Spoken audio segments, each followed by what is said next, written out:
This is Mac OS Ken. A prediction for WWDC, talk of future stuff from Apple and OpenAI, and 2 notes from TV land. It is Friday, the 23rd of May, 2025. I'm Ken Ray, and this is news from Mac OS Ken. Brought to you by yours truly and supported by people like you, patrons through Patreon. Find out more and add your support at patreon.com/MacOSCan. A lot of what is passing for Apple news today is guessing about tomorrow and the days to come. We'll start with next month's WWDC and another vote for AI being a hot topic. Not that anybody outside of Apple gets to vote, but you get the idea. A piece from Seeking Alpha had Goldman Sachs analyst Michael Eng putting forth the notion that artificial intelligence will be the thing for WWDC 25. Kinda like it was for 24? Quoting his note, we expect Apple to demonstrate continued progress toward incorporating AI into its operating systems through developer access to its AI models for app development, as well as the potential announcement of Gemini AI integration on iPhones, given Alphabet CEO Sundar Pichai's recent comments regarding hopes to finalize a partnership with Apple by mid-2025. Hey, that's almost now. The thing is, Mr. Eng does remember last year and seems to think investors will as well.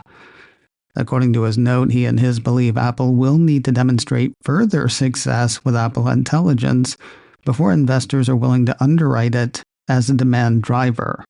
That would include things like the more advanced Siri, on-screen awareness, and personal context, also known as the stuff they announced at WWDC 24. Mr. Eng has a buy rating on Apple shares. His price target on the shares is $253. For more rumor/prognostication, we turn to Bloomberg's Mark Gurman, apparently unable to wait until Sunday's Power On newsletter. Well, it is a holiday weekend, actually. Apparently unable to wait until Sunday, the scribe hit the web Thursday with talk of Apple's anticipated smart glasses. According to the report, Apple engineers are ramping up work on the glasses to rival Meta's popular Ray-Bans in a bid to meet the year-end 2026 target, according to people with knowledge of the matter. Apple will start producing large quantities of prototypes at the end of this year with overseas suppliers, said the people, who asked not to be identified because they likes the breathing. The report says Apple's glasses will have cameras, microphones, and speakers, allowing them to analyze the external world and take requests via the Siri voice assistant. They can also handle tasks such as phone calls, music playback, live translations, and turn-by-turn directions.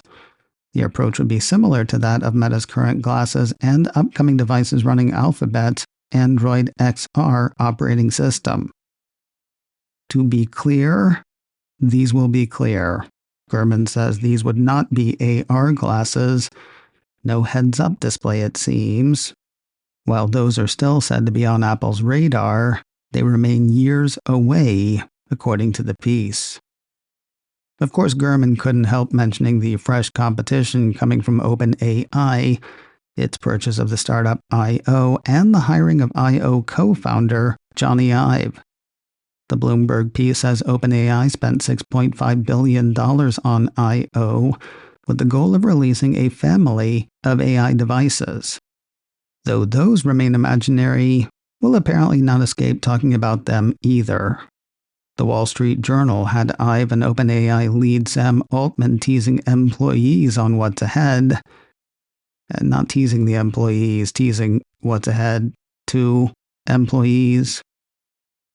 Anyway, according to the journal, the product will be capable of being fully aware of a user's surrounding and life, will be able to rest in one's pocket or on one's desk, and will be a third core device a person would put on a desk after a MacBook Pro and an iPhone. That said, the journal earlier reported that the device won't be a phone and that Ive and Altman's intent is to help wean users from screens.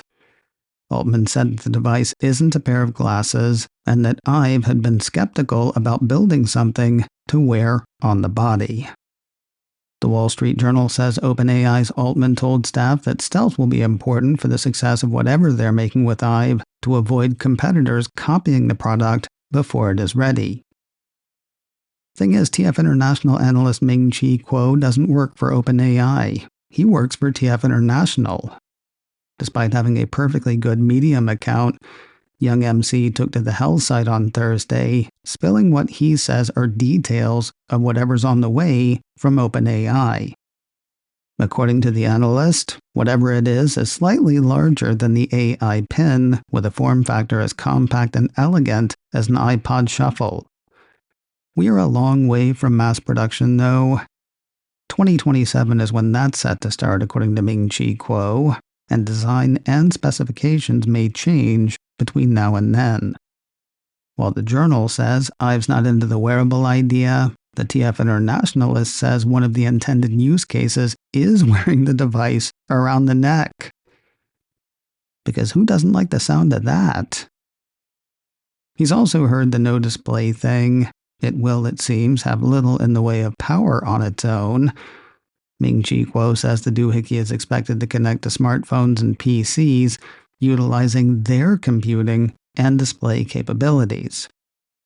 Oh, and it won't be made in China, given ongoing tensions between the US and the Middle Kingdom. Vietnam is the current frontrunner for assembly, according to the Analyst. For what it's worth, Ming-Chi Kuo says he thinks we're hearing about the OpenAIAIo thing now to shift market focus from Google I.O., which also happened this week. The way he sees it, Google's ecosystem and AI integration, showcased in the I.O. keynotes, pose a challenge that OpenAI currently struggles to address. As a result, OpenAI is leveraging a new narrative to redirect attention. As the week winds down, news around Apple TV Plus slows down. Only two notable notes about which to tell you from TV land today. First, there is a trailer out for the second season of The Buccaneers. Based on an unfinished novel by Edith Wharton, a piece from 9 to 5 Mac says Season 2 begins right where Season 1 ended. If you're looking for a nice, staid period piece, this is probably not that. Like in the first season, says the piece, the trailer shows that the Buccaneers continues to mix classical settings with modern music and dialogue, keeping the tone closer to the Apple TV Plus series Dickinson than Downton Abbey. The first season of The Buccaneers is available to stream now on Apple TV Plus. The first episode of Season 2 premieres on Wednesday, the 18th of June. The second season trailer is up now on YouTube. And finally today, Guy Ritchie's latest has washed onto the Cupertino streamer. The John Krasinski, Natalie Portman, Stanley Tucci pick, Fountain of Youth, is ready for your eyeballs. A piece from 9 to 5 Mac says Krasinski and Portman play estranged siblings back together on a global quest to find the fabled fountain. It's got car chases and water. I saw a bad review that said this would be perfect if it was 1990 and you were 12 and your mom just dropped you off at the mall. Here's the thing though, that doesn't actually sound like a bad review if what you're looking for is the kind of escapism that was easy to find when we were 12. I haven't watched it yet, I don't know if I will, but it is ready for me and for you. Fountain of Youth is streaming now on Apple TV Plus. This week on the checklist, brought to you by Secure Mac, Democrats and Republicans have gotten together on legislation that has free speech advocates a bit concerned. We'll tell you of worries around the Take It Down Act. Plus, 23andMe has found a buyer. We'll get what that means for the data it holds on checklist number 424.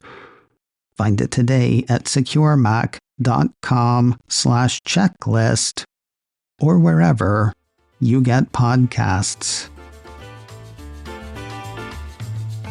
macOS Ken, brought to you by me and supported by people like you, patrons through Patreon.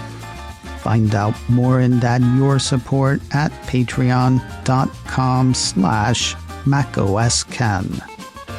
Advertising handled by Backbeat Media, online at backbeatmedia.com.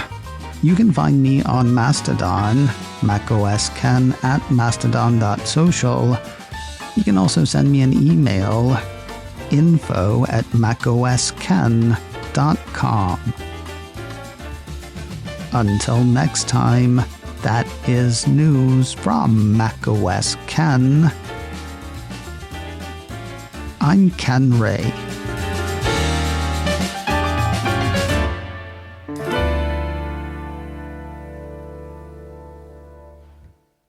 Ciao.